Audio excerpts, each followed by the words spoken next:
ತನ್ನವನ ಏಕಾಏಕಿ ನಡೆಗೆ ಗಾಬರಿಯಾದ ಅಚ್ಚು ರಾಮ್ ಎಂದು ಕನಲಿದರೆ, ಹೇಳಿ ಮುದ್ದು, ನಿಮ್ಮ ರಾಮ್ವೇ ಎಂದು ತುಂಟತನದಲ್ಲಿ ಕೇಳಿದಾಗ ಅವನಿಂದ ದೂರ ಸರಿಯಲು ಅಚ್ಚು ಕೊಸರಾಡಿದಳು.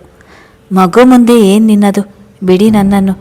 ಯಾರಾದರೂ ಈಗ ನಮ್ಮ ರೂಮಿಗೆ ಬಂದರೆ ನಾನು ಅವರ ಮುಂದೆ ಎಂಬ್ರಾಸ್ಮೆಂಟ್ನಲ್ಲಿ ಸತ್ತೇ ಹೋಗ್ತೇನೆ ಎಂದು ರೇಗುತ್ತಿದ್ದ ಮಡದಿಯ ಮೇಲಿನ ಹಿಡಿತವನ್ನು ಇನ್ನಷ್ಟು ಬಿಗಿ ಮಾಡಿದ ರಾಮ್. ಅವಳ ಕೊರಳ ಇಳಿಜಾರಿಗೆ ಪುಟ್ಟ ಮುತ್ತಿಟ್ಟನಷ್ಟೇ. ಬೆದರಿ ಉರುಗಲವಾದವು ಆಕೆಯ ಕಣ್ಣುಗಳು. ರಾಮ್, ಏನು ಮಾಡ್ತಿದ್ದೀರಾ ನೀವು ಎಂದು ತಡವರಿಸುತ್ತಾ ಕೇಳಿದಳು. ನನ್ನ ಹೆಂಡತಿ ನನ್ನ ಮೇಲೆ ಸಿಟ್ಟು ಮಾಡಿಕೊಂಡು ತಮ್ಮ ತವರಿಗೆ ಹೋಗುತ್ತಿದ್ದಳು. ಅದಕ್ಕೆ ಅವಳ ಸಿಟ್ಟು ಕರಗಿ ನನ್ನ ಬಿಟ್ಟು ಹೋಗದ ಹಾಗೆ ಮಾಡುವುದು ಗಂಡನಾಗಿ ನನ್ನ ಕರ್ತವ್ಯ. ಎಂದು ತನ್ನ ಮಾತು ನಿಲ್ಲಿಸಿದವನ ತುಟಿಗಳು ಈ ಬಾರಿ ಅವಳ ಬೆನ್ನನ್ನು ಸೋಕಿದಾಗ ಅವನ ಉಸಿರಿನ ತಾಪಕ್ಕೆ ನವಿರಾಗಿ ಕಂಪಿಸಿದಳು ಹುಡುಗಿ. ರಾಮ್, ಹೆಂಡತಿಗೆ ಇಷ್ಟೊಂದು ಕಾಟ ಕೊಟ್ಟರೆ ಒಳ್ಳೆಯದಾಗಲ್ಲ ಎಂದ ಗಂಟಲಿನಲ್ಲಿ ಏನೋ ಸಿಕ್ಕಿಬಿದ್ದಂತೆ ತಡವರಿಸಿ ಪದಗಳನ್ನು ಹೊರಹಾಕಿದಳು. ಮುದ್ದು, ನಾನು ನಿಮಗೆ ಕಾಟ ಕೊಡ್ತಿದ್ದೇನಾ ಎಂದು ಅಚ್ಚರಿಯಿಂದ ನಟಿಸಿದ ತನ್ನವನ ನಡೆಗೆ ಕಣ್ಣು ತೇಲಿಸಿದ ಹೆಣ್ಣು. ಈಗ ನೀವು ಬಿಡಲಿಲ್ಲ ಅಂದರೆ ಅತ್ತೆಯನ್ನು ಕೂಗ್ತೇನೆ ಎಂದು ಆವಾಜ್ ಹಾಕಿದಳು. ನಮ್ಮ ಅಮ್ಮ ತುಂಬ ಒಳ್ಳೆಯವರು ಮುದ್ದು. ಮಗ ಸೊಸೆ ಒಟ್ಟಿಗೆ ಇದ್ದಾಗ ಅವ್ರ ರೂಮಿಗೆ ಬಂದು ಅವರಿಗೆ ತೊಂದರೆ ಕೊಡುವುದಿಲ್ಲ ಎಂದ ಬಂಡನಂತೆ. ಅಚ್ಚು ಮತ್ತೆ ರಾಮ್ ಎಂದು ರಾಗ ಹಾಕಿದಳು. ನಾನು ಬರೀ ರಾಮ್ ಅಲ್ಲ, ತಾರಕ್ ರಾಮ್ ಎಂದ ಅವನು ಈಗ ಅವಳ ಕೆನ್ನೆಯನ್ನು ಮುದ್ದು ಮಾಡುತ್ತಾ. ಹೀಗೇನು ಬಿಡುವುದಿಲ್ವಾ ನೀವು ನನ್ನನ್ನು ಎಂದಳು ಮುಖ ಬಿಗಿದು. ಬಿಡುವುದಕ್ಕಲ್ಲ ಮುದ್ದು, ನಾನು ಶಾಸ್ತ್ರೋಕ್ತವಾಗಿ ನಿಮ್ಮ ಕುತ್ತಿಗೆಗೆ ತಾಳಿ ಕಟ್ಟಿ ಈ ಮನೆಗೆ ಕರೆದುಕೊಂಡು ಬಂದಿರೋದು ಎಂದು ಮುಗುಳ್ನಕ್ಕ ರಾಮ್ ಮುಖವನ್ನು ಅರೆ ನಿಮಿಷ ದಿಟ್ಟಿಸಿದಳು. ಆ ಕಣ್ಣುಗಳ ಆಳದಲ್ಲಿ ತನ್ನ ಮೇಲಿನ ಒಲವನ್ನು ಕಂಡು ಅವನ ಕೆನ್ನೆಗೆ ಮುತ್ತಿಟ್ಟಳು. ಈಗ ಬಿಡ್ಬಹುದಲ್ವಾ ಎಂದು ತಲೆಯಾಡಿಸಿ ಕೇಳಿದಳು. ಅವನ ಪ್ರೀತಿಗೆ ತಾನೇ ಸೋತು ನೋ ಎಂದು ಅಡ್ಡ ತಲೆಯಾಡಿಸಿದವನು ಒಂದೇ ಮುತ್ತಿಗೆ ಅವನಿಗೆ ತೃಪ್ತಿ ಸಿಗಲಿಲ್ವಲ್ಲ. ಅವನ ಉತ್ತರ ಕಂಡು ಉಬ್ಬುಗಂಟಿಕ್ಕಿದ ಅಚ್ಚು ಇನ್ನೇನು ಬೇಕು ಎಂದು ಗೊಂದಲದಲ್ಲಿ ಪ್ರಶ್ನೆ ಮಾಡಿದಳು. ತೋರು ಬೆರಳಿನಿಂದ ಅವಳ ತುಟಿಗಳನ್ನು ಸವರಿ ನನಗೇನು ಬೇಕು ಎನ್ನುವುದನ್ನು ಕೇಳಿದಾಗ ಅವಳ ಹರಳು ಕಣ್ಣುಗಳು ಇನ್ನಷ್ಟು ಹರಳಿದವು. ತಮ್ಮ ಮುಂದೆ ಮಗ ಇದ್ದರೂ ಈ ರೀತಿ ಆಡುತ್ತಿದ್ದಾನಲ್ಲ ಇವನು. ರಾಮ್, ಮಗ ಇದ್ದಾನೆ ನಮ್ಮ ರೂಮಿನಲ್ಲಿ ಎಂದು ದೊಡ್ಡ ಕಣ್ಣು ಬಿಟ್ಟು ಎಚ್ಚರಿಸಿದಳು. ಅವನು ಪಪ್ಪ ಮಾತು ಕೇಳ್ತಾನೆ, ಅವನಿಗೆ ಕಣ್ಣು ಮುಚ್ಚಿಕೊಳ್ಳೋದಕ್ಕೆ ಹೇಳುತ್ತೇನೆ ಎಂದು ಅವಳ ತಿಳಿ ಕಂದು ತುಟಿಗಳ ಕಡೆ ಬಾಗಿದವನ ಮುಖದ ಬಳಿ ತಾನೂ ಬಾಗಿದ ಹುಡುಗಿ. ಈಗ ನಾನು ನಿಮಗೆ ಬೇಕಾಗಿದ್ದು ಕೊಡದೆ ಹೋದರೆ ಬಿಡುವುದಿಲ್ವಲ್ಲ ಕೇಳಿದಳು ಕಳ್ಳ ನಗು ನಕ್ಕು. ತನ್ನ ಪಟ್ಟು ಬಿಡದೆ ನೋ ಎಂದವನು ಓಕೆ ಎಂದವಳು. ಅವನ ಚೂಪು ಮೂಗಿನ ತುದಿಯನ್ನು ಕಚ್ಚಿ ಹಿಂದೆ ಸರಿದಾಗ ನೋವಿಗೆ ಮುಖ ಕಿವುಚಿ ಔಚ್ ಎನ್ನುತ್ತಾ ತನ್ನ ಮೂಗು ಉಜ್ಜಿಕೊಳ್ಳಲು ಅವಳ ಮೇಲಿನ ಹಿಡಿತ ಸಡಿಲವಾಯಿತು. ಒಡನೆ ಅವನಿಂದ ದೂರ ಸರಿದ ಅಚ್ಚು ನಿಮಗೆ ಬೇಕಾಗಿದ್ದು ನಾನು ಕೊಟ್ಟಿದ್ದೇನೆ, ಎಂಜಾಯ್ ಮಾಡಿ ಎಂದು ಉಬ್ಬೇರಿಸಿ ಅವನನ್ನು ಅಣಕಿಸಿದಾಗ ಇರಿ ನಿಮಗೆ ಮಾಡ್ತೇನೆ ಎಂದು ಉಸಿರೇಗುತ್ತಾ ರಾಮ್ ಎದ್ದು ತನ್ನ ಬಳಿ ಬರುವ ಹೊತ್ತಿಗೆ ಮಗನನ್ನು ಕರೆದುಕೊಂಡು ಅಲ್ಲಿಂದ ಕಾಲ್ಗಿತ್ತಳು ಅವನ ಮಡದಿ. ಚುರುಗುಟ್ಟುತ್ತಿದ್ದ ಮೂಗನ್ನು ಉಜ್ಜಿಕೊಂಡ ರಾಮ್ ಮುಖದಲ್ಲಿ ನಸುನಗು ತುಂಬಿತ್ತು. ತನ್ನ ಮನೆಗೆ ಬಂದ ಮೊದಲ ದಿನ ಅಚ್ಚು ಇದ್ದ ಮನಸ್ಥಿತಿಗೂ ಈಗ ತಾನು ಕಾಣುತ್ತಿರುವ ಅಚ್ಚು ಮನಸ್ಥಿತಿಗೂ ಇದ್ದ ವ್ಯತ್ಯಾಸ ಕಂಡು ಅವನಿಗೆ ಸಂತೋಷವಾಯಿತು. ಮಡದಿಯ ಚೇಷ್ಟೆ ಅವನಿಗೆ ಬಹಳ ಹಿಡಿಸಿತು. ಮಗನನ್ನು ಆರತಿಯವರ ಬಳಿ ಬಿಟ್ಟು ಅಚ್ಚು ಕಿಚನ್ಗೆ ಹೋದಳು. ಭುವನ ಪ್ರೀತಿಯ ವಿಷಯ ತಿಳಿದ ಮೇಲೆ ಅವರ ನೆಮ್ಮದಿಯ ಹಾಳಾಗಿತ್ತು. ಯಾವ ಕೆಲಸದ ಕಡೆಯೂ ಅವರಿಂದ ಗಮನ ಕೊಡಲು ಆಗದಿದ್ದುದರಿಂದ ಲಿವಿಂಗ್ ಏರಿಯಾದಲ್ಲಿ ಸುಮ್ಮನೆ ಕುಳಿತಿದ್ದರು ಆರತಿಯವರು. ಈಗ ಮೊಮ್ಮಗ ಅವರ ಮಡಿಲಲ್ಲಿ ಆಡಲು ಶುರು ಮಾಡಿದ್ದು ಕಂಡು ಅವರಿಗೆ ಹೃದಯ ಹಿಂಡಿದಂತಾಯಿತು. ತನ್ನಕ್ಕ ಪ್ರೀತಿ ಪ್ರೇಮ ಎಂದು ದುಡುಕಿದ ಫಲವಾಗಿ ಮಗು ತಂದೆ ತಾಯಿ ಪ್ರೀತಿಯಿಂದ ವಂಚಿತನಾಗಿ ಬೆಳೆಯುತ್ತಿದ್ದರೂ ಸಹ ಭುವನ ಹೇಗೆ ಅದೇ ತಪ್ಪು ಮಾಡಲು ಹೊರಟಿದ್ದಾಳೆ ಎಂದು ಯೋಚಿಸಿದರು. ಆಫೀಸ್ನಿಂದ ಬಂದವನು ಮಡದಿಗೂ ತುಸು ಕಾಟ ಕೊಟ್ಟು ಮೈಂಡ್ ರಿಫ್ರೆಶ್ ಮಾಡಿಕೊಂಡು ಫ್ರೆಶ್ ಆಗಿ ತನ್ನ ರೂಮಿನಿಂದ ಹೊರಬಂದ ರಾಮ್ ತನ್ನಮ್ಮನಿಗಾಗಿ ಕಣ್ಣಾಡಿಸಿದ. ಅವರು ಲಿವಿಂಗ್ ಏರಿಯಾದಲ್ಲಿ ಮಂಕಾಗಿ ಕುಳಿತಿರುವುದನ್ನು ಕಂಡು ನೇರವಾಗಿ ಅವರ ಬಳಿ ಬಂದವನು ಅವರ ಪಕ್ಕದಲ್ಲಿ ಕೂರುತ್ತಾ ಮಡಿಲಲ್ಲಿದ್ದ ಮಗನ ಕಡೆ ಕೈ ಚಾಚಿದ. ಒಡನೆ ತನ್ನಪ್ಪನ ತೊಡೆ ಮೇಲೆ ಬಂದು ಕುಳಿತಾರೋ. ಪಪ್ಪ, ನನ್ನ ಹೊರಗಡೆ ಕರೆದುಕೊಂಡು ಹೋಗು ಎಂದು ಮುದ್ದಾಗಿ ಮನವಿ ಮಾಡಿದ. ಏನಕ್ಕೆ ಹೊರಗಡೆ ಕರೆದುಕೊಂಡು ಹೋಗಬೇಕು ಎಂದು ಮಗನ ಆನೆಗೆ ಮುತ್ತಿಟ್ಟು ಪ್ರಶ್ನೆ ಮಾಡಿದ. ನನ್ನ ಫ್ರೆಂಡ್ಸ್ ಹೇಳಿದರು ನಮ್ಮ ಏರಿಯಾ ತುದಿಯಲ್ಲಿ ಅಮ್ಯೂಸ್ಮೆಂಟ್ ಪಾರ್ಕ್ ಹಾಕಿದಾರಂತೆ ಎಂದು ತನ್ನ ತೊದಲು ಭಾಷೆಯಲ್ಲಿ ಹೇಳಿದಾಗ ಆ ತಾಯಿ ಮಗನ ಮುಖದಲ್ಲಿ ನಗು ಮೂಡಿತು. ಇವತ್ತು ಬೇಡ ಬಂಗಾರಿ, ನಾನು ಫ್ರೀ ಇದ್ದಾಗ ಕರೆದುಕೊಂಡು ಹೋಗ್ತೇನೆ ಎಂದವನು ಕೆದರಿದಂತಾಗಿ ಮಗನ ಮುಂಗುರುಳನ್ನು ಸರಿ ಮಾಡುತ್ತಾ ಪ್ರಪೋಸಲ್ ಎಂದು ತನ್ನ ಪುಟ್ಟ ಕೈ ಮುಂದೆ ಚಾಚಿದ.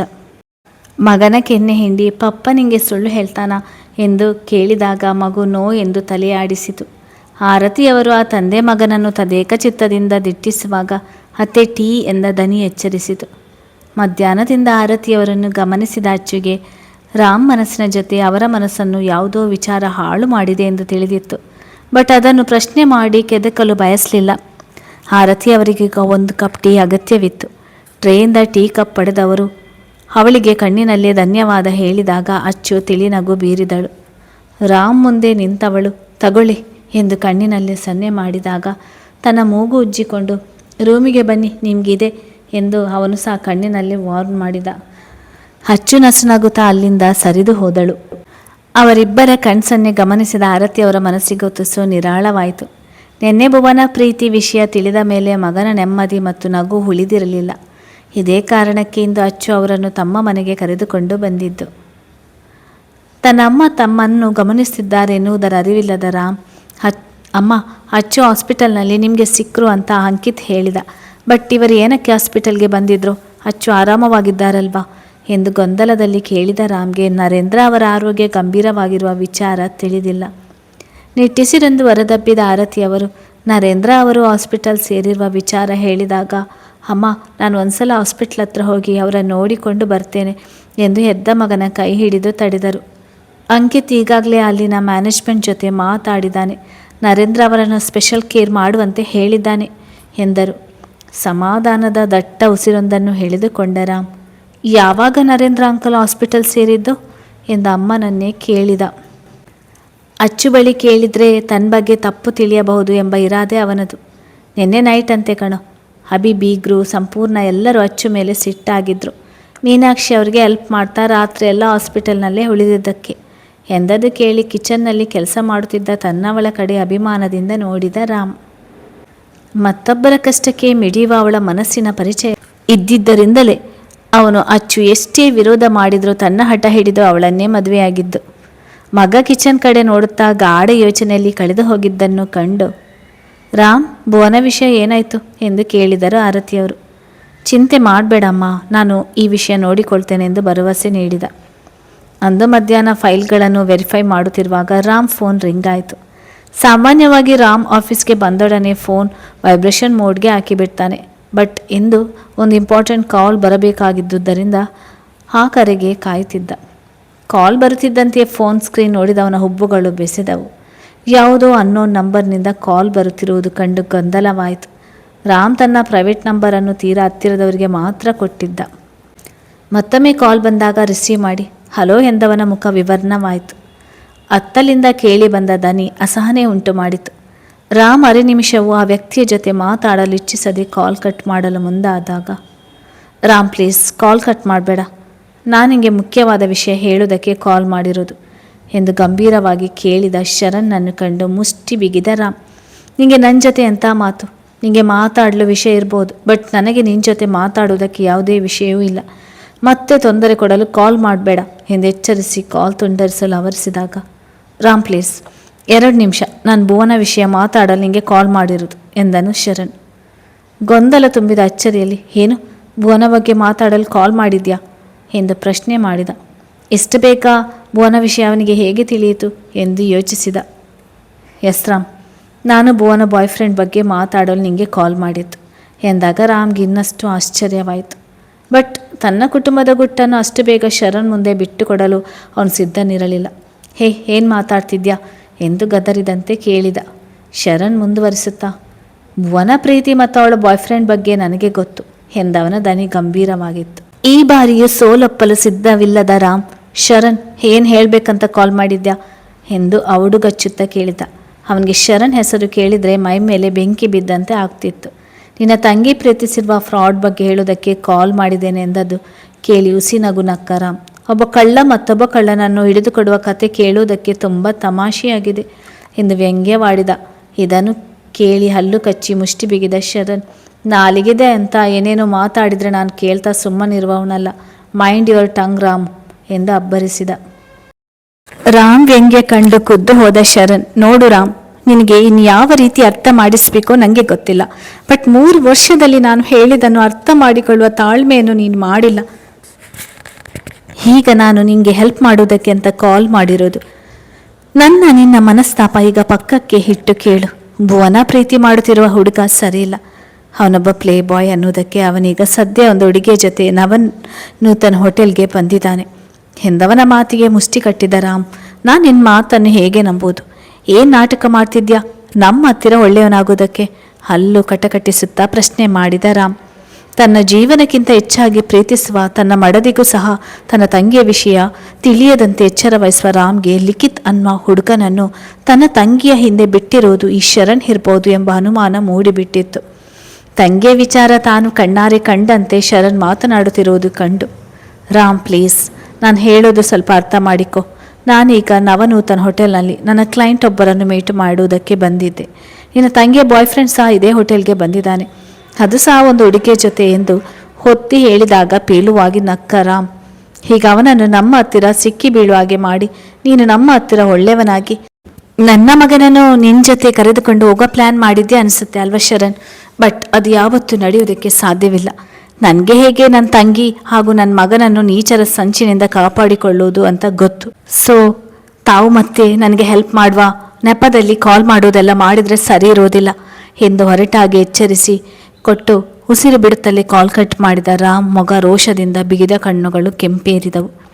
ಹಿಂದೆ ಅಕ್ಕನ ಬದುಕನ್ನು ಹಾಳು ಮಾಡಿದವನು ಈಗ ಮತ್ತೊಬ್ಬ ತಂಗಿಯ ಬದುಕನ್ನು ಉದ್ಧಾರ ಮಾತನಾಡುತ್ತಿರುವ ದುರುಳನನ್ನು ಕಂಡು ತನ್ನಲ್ಲಿ ಉಕ್ಕುತ್ತಿರುವ ಸಿಟ್ಟನ್ನು ಸಹಿಸಲಾಗದೆ ಮುಷ್ಟಿ ಬಿಗಿದ ರೋಷದಿಂದ ತನ್ನ ಮುಂದಿದ್ದ ಟೇಬಲ್ಗೆ ಗುದ್ದಿದ ರಾಮ್ ತಾನು ಲಿಖಿತ್ ಕಡೆ ಬಿಟ್ಟಿದ್ದ ಸೀಕ್ರೆಟ್ ವ್ಯಕ್ತಿಗೆ ಕಾಲ್ ಮಾಡಿದ. ಶರಣ್ ಜೊತೆ ಮಾತನಾಡಿದ ಮೇಲೆ ಅವನ ನೆಮ್ಮದಿ ಸಂಪೂರ್ಣವಾಗಿ ಹಾಳಾಗಿತ್ತಲ್ಲ, ಸೊ ಇನ್ನೂ ಸುಮ್ಮನಿರಲಾಗಲಿಲ್ಲ. ರಾಮ್ ಕಾಲ್ ಪಿಕ್ ಮಾಡಿದ ವ್ಯಕ್ತಿ, ಹಲೋ ಸರ್, ನಾನೀಗ ನವನೂತನ ಹೋಟೆಲ್ನಲ್ಲಿ ಇದ್ದೀನಿ. ನನಗೆ ಸಿಕ್ಕಿರುವ ಇನ್ಫಾರ್ಮೇಷನ್ ಪ್ರಕಾರ ನೀವು ಹೇಳಿದ ಹುಡುಗ ಈ ಹೋಟೆಲ್ನಲ್ಲಿ ತನ್ನ ಗರ್ಲ್ ಫ್ರೆಂಡ್ ಜೊತೆ ಇದ್ದಾನಂತೆ ಎಂದು ಗಂಭೀರವಾಗಿ ನುಡಿದಾಗ ಗಟ್ಟಿಯಾಗಿ ಹಣೆ ಹೊತ್ತಿಕೊಂಡ ರಾಮ್ಗೆ ತಂಗಿಯ ಮೇಲೆ ಬಂದಷ್ಟಿಟ್ಟು ಅಷ್ಟಿಷ್ಟಲ್ಲ, ಹೋಗಿ ಹೋಗಿ ಇಂಥ ಕಚಡ ಮೇಲೆ ಹೇಗೆ ಪ್ರೀತಿ ಆಯಿತು ಎಂದು ನೆನೆದು ಇನ್ನು 10 ನಿಮಿಷದಲ್ಲಿ ನಾನು ಬರ್ತೀನಿ ಎಂದು ಕಾಲ್ ಕಟ್ ಮಾಡಿದ ರಾಮ್. ಆ ಅವಸರದಲ್ಲಿ ತನ್ನ ಕ್ಯಾಬಿನಿಂದ ಹೊರಬರುವಾಗ ಅವನಿಗೆ ಅಡ್ಡ ಬಂದ ಅಂಕಿತ್, ಅಣ್ಣ ಎಲ್ಲಿಗೆ ಹೊರಟೆ? ಇನ್ನು ಅರ್ಧ ಗಂಟೆಯಲ್ಲಿ ತುಂಬ ಮುಖ್ಯವಾದ ಮೀಟಿಂಗ್ ಇದೆ ಕಣೋ ಎಂದಾಗ, ನನ್ನ ತಂಗಿಯ ಜೀವನಕ್ಕಿಂತ ಮುಖ್ಯವಾದದ್ದು ಏನೂ ಇಲ್ಲ, ಈ ಮೀಟಿಂಗ್ ಕ್ಯಾನ್ಸಲ್ ಮಾಡಿ ಅವರ ಪ್ರೀಶಿಯಸ್ ಟೈಮ್ ನಮ್ಮಿಂದ ಹಾಳಾಗಿದ್ದಕ್ಕೆ ಅಪೋಲಾಜಿ ಕೇಳು ಅಂಕಿತ್ ಎನ್ನುತ್ತಾ ರಾಮ್ ಅಲ್ಲಿಂದ ಹೊರಟು ಬಿಟ್ಟ. ತಾನು ಹೋದ ಕಡೆ ನೋಡುತ್ತಾ ನಿಂತಿದ್ದ ಅಂಕಿತ್ಗೆ ತನ್ನ ಅಕ್ಕ ಹಾಗೂ ತಂಗಿಯ ಮೇಲೆ ಮೂಡಿದ ಬೇಸರ ಅಷ್ಟಿಷ್ಟಲ್ಲ. ಅದೇನು ಹೆಣ್ಣು ಮಕ್ಕಳೋ ಏನೋ, ಪ್ರೀತಿ ಪ್ರೇಮ ಎಂದು ತಮ್ಮ ಬದುಕಿನ ಜೊತೆ ತಮ್ಮವರ ನೆಮ್ಮದಿಯನ್ನು ಹಾಳು ಮಾಡಿಬಿಡುವರು ಎಂದು. ತೃಪ್ತಿಯ ವಿಷಯದಲ್ಲಿ ಆದ ತಪ್ಪು ಮತ್ತೆ ಭುವನ ವಿಷಯದಲ್ಲಿ ಮರುಕಳಿಸಲು ರಾಮ್ ಅವಕಾಶ ಮಾಡಿಕೊಡನು ಎಂಬ ನಂಬಿಕೆ ಇದ್ದಿದ್ದರಿಂದ ನೆಮ್ಮದಿಯ ನಿಟ್ಟುಸಿರು ಬಿಟ್ಟು ಅಂಕಿತ್ ಮತ್ತೆ ತನ್ನ ಕೆಲಸದ ಕಡೆ ಗಮನ ಕೊಟ್ಟ. ರಾಮ್ ಹೋಟೆಲ್ ಬರುತ್ತಿದ್ದ ಹಾಗೆಯೇ ಅವನ ಕೈಗೆ ಕೈ ಕುಲುಕಿದ ವ್ಯಕ್ತಿಗೆ, ಲಿಖಿತ್ ಇಲ್ಲಿ ಒಂದು ಹುಡುಗಿ ಜೊತೆ ಇರೋದು ಕನ್ಫರ್ಮ್, ಮತ್ತೊಮ್ಮೆ ಕೇಳುತ್ತೇನೆ ಎಂದ ರಾಮ್. ಎಸ್ ಸರ್, 100% ಅವನಿಲ್ಲೇ ಇರೋದು ಪಕ್ಕ ಎಂದಾಗ, ಏನಕ್ಕೆ ಬಂದಿದ್ದಾನೆ ಅವನಿಲ್ಲಿಗೆ ಎಂದವನ ಪ್ರಶ್ನೆಗೆ ಉತ್ತರಿಸಲಾಗದೆ ತಲೆ ತಗ್ಗಿಸಿದ ಮುಜುಗರದಲ್ಲಿ ಆ ವ್ಯಕ್ತಿ. ಲಿಖಿತ್ ತನ್ನ ಗರ್ಲ್ ಫ್ರೆಂಡ್ ಜೊತೆ ಹೋಟೆಲ್ನಲ್ಲಿ ಏನಕ್ಕೆ ಸ್ಟೇ ಮಾಡಿದ್ದಾನೆ ಎಂದು ರಾಮ್ಗೆ ಬಿಡಿಸಿ ಹೇಳಲಾಗದೆ ಅವನ ಮುಖದಲ್ಲಿ ಮುಜುಗರ ಕಂಡು, ಓಕೆ, ಉಳಿದ ವಿಚಾರ ನಾನು ಹ್ಯಾಂಡಲ್ ಮಾಡ್ತೀನಿ, ಸೊ ನೀನಿನ್ನು ಹೊರಡು ಎಂದವನಿಗೆ ಓಕೆ ಸರ್ ಎಂದು ತಲೆದೂಗಿ ಅಲ್ಲಿಂದ ಅವನು ಸರಿದು ಹೋದ ಮೇಲೆ ಲಿಖಿತಿದ್ದ ರೂಮಿಗೆ ಸರ್ವೆಂಟ್ ಅವರ ಆರ್ಡರ್ ತಕ್ಕೊಂಡು ಹೋಗುತ್ತಿದ್ದದನ್ನು ಗಮನಿಸಿದ ರಾಮ್ ಅವನ ಬಳಿ ಬಂದು ನಿಲ್ಲುತ್ತಾ, 1 ನಿಮಿಷ ಎಂದು ಅದೇನನ್ನೋ ಹೇಳಿ ಒಂದಿಷ್ಟು 500 ರೂಪಾಯಿ ನೋಟುಗಳನ್ನು ಮೆಲ್ಲಗೆ ಅವನ ಪ್ಯಾಂಟ್ ಕಿಸೆಯಲ್ಲಿ ಸೇರಿಸಿದಾಗ ರಾಮ್ ಜೊತೆ CCTVಗೆ ಕಾಣದಂತೆ ಅವನನ್ನು ಡ್ರೆಸ್ ಚೇಂಜಿಂಗ್ ರೂಮಿಗೆ ಕರೆದುಕೊಂಡು ಹೋದ. ಸರ್ವೆಂಟ್ ತನ್ನ ಬಟ್ಟೆ ಹಾಗೂ ಕೈಯಲ್ಲಿದ್ದ non veg and hot drinks ಜೋಡಿಸಿದ್ದ ಟ್ರೇ ರಾಮ್ ಕೈಗೆ ಕೊಟ್ಟು ಹೋಗುವಾಗ ಕ್ಯಾಪ್ ಕೊಟ್ಟು ಹೋಗು ಎಂದ ರಾಮ್. ಒಮ್ಮೆ ತಲೆ ಮೇಲಿದ್ದ ಬೇಸ್ ಕ್ಯಾಪ್ ಕೈಯಲ್ಲಿ ಹಿಡಿದು ನೋಡಿದ ಸರ್ವೆಂಟ್ ತನ್ನ ಮೊದಲ ತಿಂಗಳ ಸಂಬಳ ತನ್ನ ಕೈ ಸೇರಿದ ಖುಷಿಯಲ್ಲಿ ಕೊಂಡಿದ್ದ ಒಳ್ಳೆ ಬ್ರ್ಯಾಂಡೆಡ್ ಕ್ಯಾಪ್ ಅದಾಗಿತ್ತು. ಬಟ್ ರಾಮ್ ಕೊಟ್ಟ ಕಾಸಿಗೆ ಅಂತ 10 ಕ್ಯಾಪ್ಗಳನ್ನು ಪರ್ಚೇಸ್ ಮಾಡುವ ಶಕ್ತಿ ಇದ್ದಿದ್ದರಿಂದ ನಿಟ್ಟಿಸಿರೊಂದು ಹೊರದುಬ್ಬಿ ಸರ್ವೆಂಟ್ ತನ್ನ ಕ್ಯಾಪ್ ರಾಮ್ ಕೈಗೆ ಕೊಟ್ಟಾಗ, ನಿನ್ನ ಕ್ಯಾಪ್ ನನ್ನ ಕೆಲಸ ಮುಗಿದ ಮೇಲೆ ಇದೇ ಜಾಗದಲ್ಲಿ ಇಟ್ಟು ಹೋಗ್ತೀನಿ ಎಂದ ರಾಮ್ ಅದನ್ನು ತನ್ನ ಮುಖ ಕಾಣದಂತೆ ತೊಟ್ಟು ಮುಂದೆ ನಡೆದ. ಆ ಕೆಲಸದ ಹುಡುಗನ ಕಣ್ಣಲ್ಲಿ ಆ ಕ್ಯಾಪ್ ಮೇಲಿದ್ದ ಪ್ರೀತಿಯನ್ನು ಅರ್ಥ ಮಾಡಿಕೊಂಡು ರಾಮ್ ಹೋದ ಕಡೆ ನೋಡುತ್ತಾ ಉಳಿದ ಆ ಹುಡುಗನ ಮುಖದಲ್ಲಿ ದೊಡ್ಡ ನಗುವಿತ್ತು. ತಮ್ಮ ರೂಮ್ ಡೋರ್ ನಾಕ್ ಆಗಿದ್ದು ಕಂಡು ಬೇಬಿ ಹೋಗಿ ನೋಡು ಎಂದ ಲಿಖಿತ್ ಆಯಾಸ ತುಂಬಿದ ದನಿಯಲ್ಲಿ. ಈಗಾಗಲೇ ಆಕೆ ಜೊತೆ ಒಂದು ರೌಂಡ್ ರೊಮ್ಯಾನ್ಸ್ ಮಾಡಿ ಸುಸ್ತಾಗಿದ್ದವನು. Baby please, I am so tired, ಹೋಗಿ ಅದ್ಯಾರು ಅಂತ ನೋಡು ಎಂದಳು. ಅವನ ಕೆನ್ನೆಗೆ ಮುತ್ತಿಟ್ಟು ತನ್ನ ಜೊತೆ ಪ್ರಣಯದಲ್ಲಿ ತೊಡಗಿದ್ದ ತನ್ನ ಗರ್ಲ್ ಫ್ರೆಂಡ್ ಮುಖದಲ್ಲಿ ಸುಸ್ತು ಕಂಡು ಓಕೆ ಬೇಬಿ ಎಂದು ಇನ್ನೂ ಬೆತ್ತಲಾಗಿಯೇ ಮಲಗಿದ್ದ ತನ್ನ ಗರ್ಲ್ ಫ್ರೆಂಡ್ ಮೈ ಕಾಣದಂತೆ ಬ್ಲ್ಯಾಂಕೆಟ್ ಎಳೆದು ಎದ್ದು ಹೋಗಿ ಡೋರ್ ಓಪನ್ ಮಾಡಿದವನು ಸರ್ವೆಂಟ್ ತಮ್ಮ ಆರ್ಡರ್ ತಂದಿರೋದು ಕಂಡು ಟೇಬಲ್ ಮೇಲಿಟ್ಟು ಪ್ಲೇಟ್ಗೆ ಸರ್ವ್ ಮಾಡಿ ಹೋಗು ಎಂದು ದಿಮಾಕಿನಿಂದ ಆರ್ಡರ್ ಮಾಡಿದಾಗ ಅವನನ್ನು ಅಲ್ಲೇ ಕೊಂದು ಹಾಕುವಷ್ಟು ಸಿಟ್ಟು ರಾಮ್ ಮೈಯೊಳಗೆ ಹುಕ್ಕಿದರು. ಲಿಖಿತ್ ಜೊತೆ ಗಲಾಟೆ ಮಾಡಿಕೊಂಡು ತಂಗಿಯ ಹೆಸರು ಹಾಳಾಗುವುದನ್ನು ಬಯಸದ ರಾಮ್ ಬೆಡ್ ಮೇಲೆ ಮಲಗಿದ್ದ ಹುಡುಗಿಯನ್ನು ಒಮ್ಮೆ ನೋಡಿ ಅಸಹನೆಯಿಂದ ಮುಖ ಕಿವುಚಿದ. ಲಿಖಿತ್ ತನ್ನ ಗರ್ಲ್ ಫ್ರೆಂಡ್ ಜೊತೆ ಎಂಜಾಯ್ ಮಾಡಲು ಇಲ್ಲಿಗೆ ಬಂದಿದ್ದಾನೆ ಎಂದು ಅರ್ಥವಾಯಿತು. ತನ್ನ ಮುಂದೆ ಇರುವುದು ರಾಮ್ ಎಂದು ತಿಳಿಯದ ಲಿಖಿತ್, ಏ ಇಡಿಯಟ್, ಇನ್ನೆಷ್ಟೊತ್ತು ಇಲ್ಲೇ ಇರ್ತೀಯ, ಬಂದ ಕೆಲಸ ಮುಗಿಸಿ ಇಲ್ಲಿಂದ ಜಾಗ ಖಾಲಿ ಮಾಡು ಎಂದು ರೇಗಿದವನ ಮೇಲೆ ಉಕ್ಕಿ ಬಂದ ಸಿಟ್ಟನ್ನು ಕಷ್ಟಪಟ್ಟು ತಡೆಯುತ್ತಾ ಸಾರಿ ಸರ್ ಎಂದು ದವಡೆ ಬಿಗಿದು ಕ್ಷಮೆ ಕೇಳಿದ ರಾಮ್. ಒಮ್ಮೆ ಹರಬೆತ್ತಲಾಗಿದ್ದ ಲಿಖಿತ್ ಕಡೆ ನೋಡಿ ತಾನು ಬಂದ ಕೆಲಸ ಮಾಡಿ ಅಲ್ಲಿಂದ ಹೊರಬಂದ ರಾಮ್ಗೆ ಒಂದು ಕಡೆ ತಂಗಿಯ ಜೀವನ ಇಂಥವನ ಕೈಯಲ್ಲಿ ನಲುಗಿ ಹೋಗುವುದು ತಪ್ಪಿತ್ತು ಎಂಬ ಸಮಾಧಾನ ಸಿಕ್ಕರು. ಮತ್ತೊಂದು ಕಡೆ ಇಂಥ ನೀಚರೆಲ್ಲ ತಮ್ಮ ದೇಹಬಾಧೆ ದೈಹಿಕ ಸುಖಗಾಗಿ ಪ್ರೀತಿಯ ಹೆಸರು ಹೇಳಿಕೊಂಡು ಮುಗ್ಧ ಹೆಣ್ಣು ಮಕ್ಕಳ ಬದುಕನ್ನು ತಮಗೆ ಬೇಕಾದಾಗೆ ಹೇಗೆ ಹಾಳು ಮಾಡುವರೆಂದು ಯೋಚಿಸಿದವನ ಮನಸ್ಸು ಕಹಿಯಾಯಿತು. ಈಗಿನ ಕಾಲದ ಹುಡುಗರು ಪರಿಶುದ್ಧ ಪ್ರೀತಿಯನ್ನು, ಮಧುರ ಭಾವನೆಯನ್ನು ದೈಹಿಕ ವಾಚ್ ತ್ರಷೆ ತಮ್ಮ ತೆವಳಿಗೆ ಬಳಸಿಕೊಳ್ಳುವುದು ಕಂಡು ಆಗ ತಾನೇ ಮಗನನ್ನು ಸ್ಕೂಲ್ನಿಂದ ಮನೆಗೆ ಕರೆದುಕೊಂಡು ಬಂದು ಊಟ ಮಾಡಿಸ್ತಿದ್ದ ಅಚ್ಚು ತನ್ನವನು ಇಷ್ಟು ಬೇಗ ಮನೆಗೆ ಬಂದಿದ್ದನ್ನು ಕಂಡು ಉಬ್ಬೇರಿಸುತ್ತಾ ರಾಮ್ ಇದೇನು ಇಷ್ಟು ಬೇಗ ಮನೆಗೆ ಬಂದಿದ್ದೀರಾ ಎಂದು ಗೊಂದಲದಲ್ಲಿ ಪ್ರಶ್ನೆ ಮಾಡಿದಳು. ಇಂದು ಆಫೀಸ್ನಲ್ಲಿ ಮುಖ್ಯವಾದ ಮೀಟಿಂಗ್ ಇದ್ದ ಸಂಗಾತಿ ಅಚ್ಚುಗೆ ತಿಳಿದಿತ್ತಲ್ಲ. ತಂಗಿಯಿಂದ ರೂಮಿನ ಕಡೆ ನೋಡಿದ ರಾಮ್ ಮಡದಿ ಬಳಿ ಬಂದು ಅಮ್ಮ ಮಗನ ಕೆನ್ನೆಗೆ ಮುತ್ತಿಟ್ಟು ಯಾಕೆ ಬರಬಾರ್ದಿತ್ತಾ ಎಂದು ಉಬ್ಬೇರಿಸಿ ಪ್ರಶ್ನೆ ಮಾಡಿದ.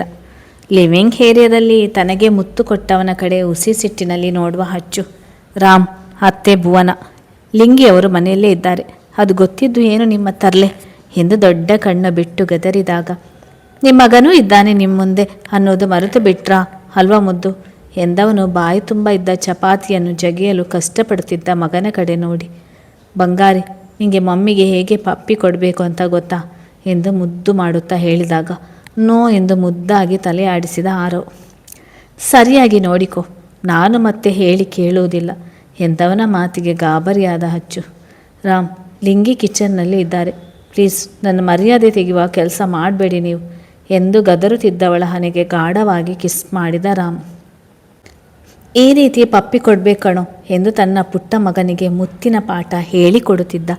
ತನ್ನವನ ಕಾಟ ಸಹಿಸಲಾಗದೆ ತಲೆ ಚಚ್ಚಿಕೊಂಡ ಅಚ್ಚು ಮಗುವನ್ನು ತನ್ನ ತೆಕ್ಕೆಗೆ ತುಂಬಿಕೊಂಡು ಅವನ ಊಟದ ತಟ್ಟೆಯ ಜೊತೆ ಅಲ್ಲಿಂದ ಜಾಗ ಖಾಲಿ ಮಾಡಿ ಗಾರ್ಡನ್ ಕಡೆ ನಡೆದಾಗ ನೆಮ್ಮದಿಯ ನಿಟ್ಟುಸಿರು ಬಿಟ್ಟ ರಾಮ್. ಕೈಯಲ್ಲಿದ್ದ ಬ್ಯಾಗಲ್ಲೇ ಡೈನಿಂಗ್ ಟೇಬಲ್ ಮೇಲಿಟ್ಟು ತಂಗಿಯ ರೂಮಿಗೆ ದೌಡಾಯಿಸಿದ. ಅಚ್ಚು ಅಲ್ಲೇ ಇದ್ದರೆ ಅವನು ಭುವನ ರೂಮ್ಗೆ ಹೋಗಿದ್ದು ಕಂಡು ಅನುಮಾನ ಬರುವುದು ಎಂದು ಇಷ್ಟೆಲ್ಲ ಮಡದಿಯನ್ನು ಗೋಳು ಹೊಯ್ದುಕೊಂಡಿದ್ದ ರಾಮ್. ಅವನೆಂದು ತನ್ನ ತಂಗಿಯ ರೂಮ್ಗೆ ಹೋಗಿ ಅವಳೊಂದಿಗೆ ಸಲಿಗೆಯಿಂದ ಮಾತನಾಡುತ್ತಿರಲಿಲ್ಲವಲ್ಲ. ತಂಗಿಯ ರೂಮ್ಗೆ ಬಂದವನು ಡೋರ್ ಓಪನ್ ಮಾಡು ಎಂದು ಕೈಯಲ್ಲಿದ್ದ ಫೋನ್ನಿಂದ ಮೆಸೇಜ್ ಮಾಡಿದ ರಾಮ್. ತಂಗಿಯ ರೂಮಿನ ಮುಂದೆ ನಿಂತು ಅವಳು ಒಳಗಿನಿಂದ ರೂಮ್ ಡೋರ್ ಲಾಕ್ ಮಾಡಿಕೊಂಡಿದ್ದಾಳಲ್ಲ. ಅವನು ಮೆಸೇಜ್ ಮಾಡಿದ 5 ನಿಮಿಷದ ನಂತರ ಡೋರ್ ಓಪನ್ ಮಾಡಿದ ಭುವನಾಗೆ ತನ್ನ ಅಣ್ಣನ ಮುಖ ನೋಡಲಾಗಲಿಲ್ಲ. ತಂಗಿಯ ರೂಮಿಗೆ ಬಂದು ರಾಮ್ ಮಾಡಿದ ಮೊದಲ ಕೆಲಸ ಡೋರ್ ಲಾಕ್ ಮಾಡಿದ್ದು. ತಮ್ಮ ಮಾತುಗಳು ಬೇರೆಯವರ ಕಿವಿಗೆ ಬೀಳದಂತೆ. ತನ್ನ ತಂಗಿ ಒಂದು ಫ್ರಾಡ್ ಜೊತೆ ಪ್ರೀತಿಯಲ್ಲಿ ಬಿದ್ದಿದ್ದಳು ಎಂದು ತಿಳಿದರೆ ತನ್ನ ತಾಯಿಯ ಮನಸ್ಸಿಗೆ ಘಾಸಿಯಾಗುವುದೆಂಬ ಇರಾದೆಯಿಂದ ತಾನೊಬ್ಬನೇ ಪರಿಸ್ಥಿತಿಯನ್ನು ಹೇಗಾದರೂ ಮಾಡಿ ಸರಿದೂಗಿಸುವ ನಿರ್ಧಾರ ಮಾಡಿದ್ದ. ತನ್ನ ಮುಂದೆ ತಪ್ಪು ಮಾಡಿ ತಲೆ ತಿಗ್ಗಿಸಿ ನಿಂತಿದ್ದ ತಂಗಿಯನ್ನು ಕಂಡು ಅವನಿಗಾದ ಬೇಸರ ಅಷ್ಟಿಷ್ಟಲ್ಲ. ಈ ಹುಡುಗಿಯರು ಕಾಲಿಗೆ ಹಾಕುವ ಚಪ್ಪಲಿ ಕೊಳ್ಳುವಾಗ ವಹಿಸುವಷ್ಟು ಜಾಗೃತಿಯನ್ನು ತಮ್ಮ ಬಾಳ ಸಂಗಾತಿ ವಿಚಾರದಲ್ಲಿ ವಹಿಸುವುದೇ ಇಲ್ಲ. ದುಡುಕಿ ಯಾಕೆ ತಪ್ಪಾದ ಆಯ್ಕೆ ಮಾಡಿ ತಮ್ಮ ತಪ್ಪಿಗೆ ಜೀವನ ಪೂರ್ತಿ ಅದರ ಪಶ್ಚಾತ್ತಾಪದಲ್ಲಿ ನರಳುವರು ಎಂದು ತಿಳಿಯದೆ ಭುವನ ತಲೆ ತಗ್ಗಿಸಿ ನಿಂತರೆ ನಿನ್ನ ಕಡೆಯಿಂದ ಆದ ತಪ್ಪು ಸರಿ ಹೋಗೋದಿಲ್ಲ. ತಲೆ ಎತ್ತಿ ನನ್ನ ಮುಖ ನೋಡು ಎಂದ ಕಂಚಿನ ಕಂಠದಲ್ಲಿ.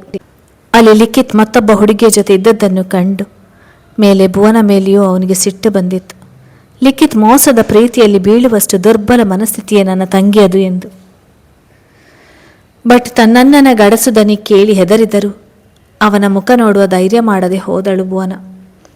ರಾಮ್ ಕಷ್ಟಪಟ್ಟು ತನ್ನ ತಾಳ್ಮೆ ತನ್ನಿಂದ ಸರಿಯಲು ಬಿಡದೆ ತಂಗಿಯ ಗಲ್ಲ ಮೇಲೆತ್ತಿ, ನಿನ್ನ ಪ್ರೀತಿ ಪರಿಶುದ್ಧವಾಗಿದೆಯಾ? ನೀನು ಪ್ರೀತಿಸಿದ ಹುಡುಗನಿಗೆ ಕಾಲ್ ಮಾಡಿ ಅವನ ತಂದೆ ತಾಯಿಯನ್ನು ಕರೆದುಕೊಂಡು ನಮ್ಮ ಮನೆಗೆ ಹೆಣ್ಣು ಕೇಳುವುದಕ್ಕೆ ಬರುವುದಕ್ಕೆ ಹೇಳುವುದಾ ಎಂದು ಬಿಗು ದನಿಯಲ್ಲಿ ಕೇಳಿದಾಗ ತನ್ನಣ್ಣನ ಕಾಲಿನ ಬಳಿ ಕುಸಿದು ಕುಳಿತಳು ಭುವನ. ಅಣ್ಣನ ಮಾತಿಗೆ ಬೆಲೆ ಕೊಟ್ಟು ತಾನು ಪ್ರೀತಿಸಿದ ಹುಡುಗ ಮತ್ತೊಂದು ಹುಡುಗಿಯ ಜೊತೆ ಬೆತ್ತಲಾಗಿದ್ದನ್ನು ಕಂಡ ಮೇಲೆಯೂ ತನ್ನ ಜೀವಕ್ಕೆ ಯಾವುದೇ ಅಪಾಯ ಮಾಡಿಕೊಳ್ಳದೆ ಇದ್ದಳು ಭುವನ. ಬಟ್ ಮನಸ್ಸಿಗಾದ ಆಘಾತವನ್ನು ಅವಳಿಂದ ಸಹಿಸಲಾಗದೆ ಹೋಯಿತು.